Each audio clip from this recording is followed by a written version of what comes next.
Here I'm going to show you how to solve some basic algebra equations. In part 1 we showed you how to set up the problem.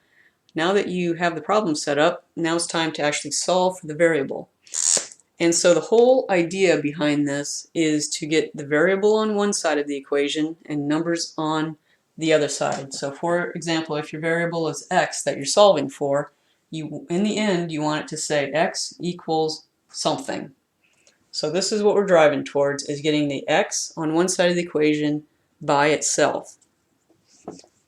So let's say we had a problem, x plus 5 equals 8. So you might be able to do this one in your head, right? What plus 5 is going to give you 8? Well, we know the answer is 3.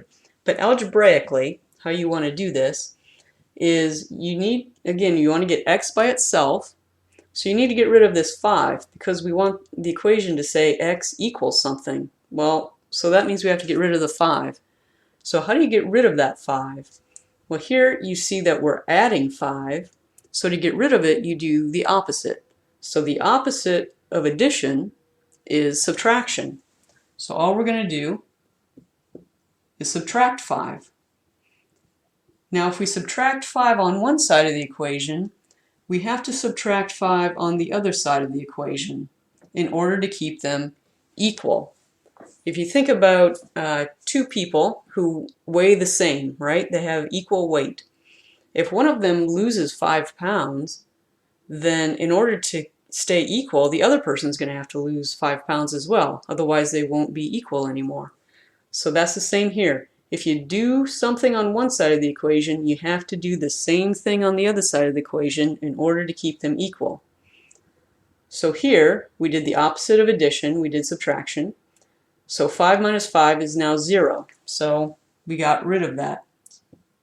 8 minus 5 is 3. So the solution is x equals 3. If you plug 3 into x, you get 3 plus 5, and that equals 8. So that's right. So we know we have the right answer.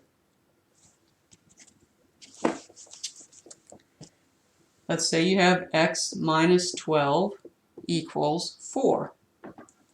Again, we want to get x on one side of the equation by itself, numbers on the other side. Here we have subtraction, minus 12. So how do we get rid of that? We do the opposite. The opposite of subtraction is addition. So we're going to simply add 12. Remember, if you add 12 on one side of the equation, you have to add 12 on the other side of the equation in order to keep them equal. So minus 12 plus 12 is 0. That's the whole reason we did the plus 12, is to make that 0. 4 plus 12 is 16. So the answer here is x equals 16. If you plug 16 in for x, 16 minus 12 is 4. That's what we had. So we know that our answer is correct. So again, you're just doing the opposite. If this is subtraction, to get rid of this number, you're going to add it. If it was addition, to get rid of it, you're going to subtract it. So now let's say we have multiplication. 3x, which, if you remember, is 3 times x. When you see a number and a letter written beside each other, that means multiplication. So this is 3 times x equals 15. So we want to get rid of the 3 because, again, we want the x to be by itself. So how are we going to get rid of this 3? Well, again, this is multiplication, 3 times x. So we do the opposite. What's the opposite of multiplication? It's division. So we're going to divide by 3. If we divide by 3 on one side, we have to divide by 3 on the other side. So this is going to cancel out. 3 divided by 3 is 1. So really we have 1x. We don't normally write the 1. We just write it as x. 15 divided by 3 is 5. Again, if we would plug this back in for that, 3 times 5 is 15. So that checks out. Now let's say we have a division. Let's say we have x divided by 4 equals 8. So here we have a division. X divided by 4. What's the opposite of division? Multiplication. So to get rid of this 4, we're going to multiply by 4. If we multiply by 4 on one side, we have to multiply by 4 on the other side. So these two things are going to cancel out because it's 4 divided by 4 essentially. We're left with x equals 8 times 4 is 32. So x equals 32 is the answer. If you plug 32 into there, 32 divided by 4 is 8. That checks out. So now let's do some examples where we're going to combine a couple of these concepts. Let's say we have 2x plus 4 equals 14. So again, we want to get x on one side of the equation by itself, the numbers on the other side of the equation. In general, when you're trying to decide what to do first, you want to get rid of the numbers that are not touching the x. So for example, I call this touching. 2 times x, it's touching the x. This one isn't, it's away from the x. So you want to get rid of this first. So this is just going to be a multi-step process following the same rules we just did. So we want to get rid of the 4. Well, it's adding 4, so what's the opposite of addition? Is subtraction. So we're going to subtract 4. If you subtract 4 from one side, you have to subtract 4 from the other side.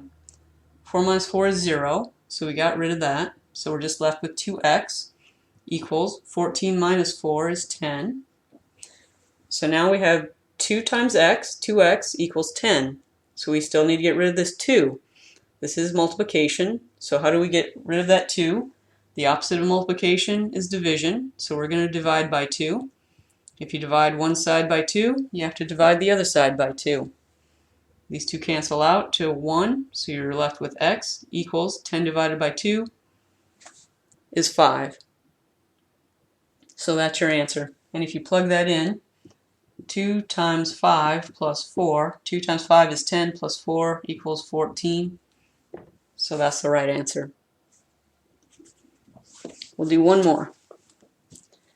We have 3x divided by 4 minus 8 equals negative 5.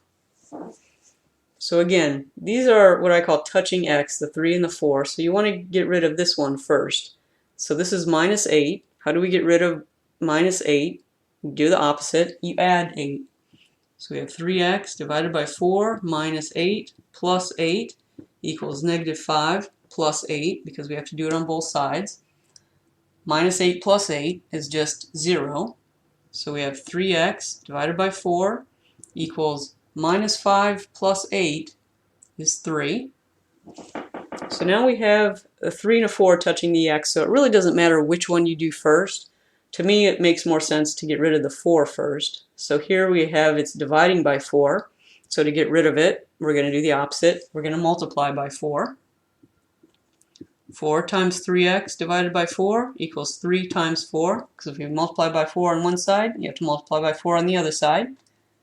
These two things are going to cancel out. And you're left with 3x equals 3 times 4 is 12. So now we still need to get rid of this 3 because we want x by itself. So this is 3 times x. In order to get rid of that, you're going to divide by 3. If you divide one side by 3, you have to divide the other side by 3. So you're going to end up with, these will cancel, x equals 12 divided by 3 is 4. So that's the answer to the problem. X equals 4. I'm going to show you one more thing. If you end up in a situation where at the end, after you've gotten rid of all the numbers, you have x squared equals something. So let's say we have, well, let's do one. We have x squared minus 8 equals 1. So we want to get rid of the 8 first. So to get rid of that, we're going to add 8 on both sides. 0, so you end up with x squared equals 9. But you don't want to know what x squared is, you want to know what x is. So if you ever end up in a situation where you have x squared, or your variable squared, the way you get rid of that is by taking the square root. So you're going to take the square root of each side. If you don't know what a square root is, you need to watch the video on roots. So the square root of x squared is x. by definition. So x equals, what's the square root of 9? 3. So that's the answer to your problem.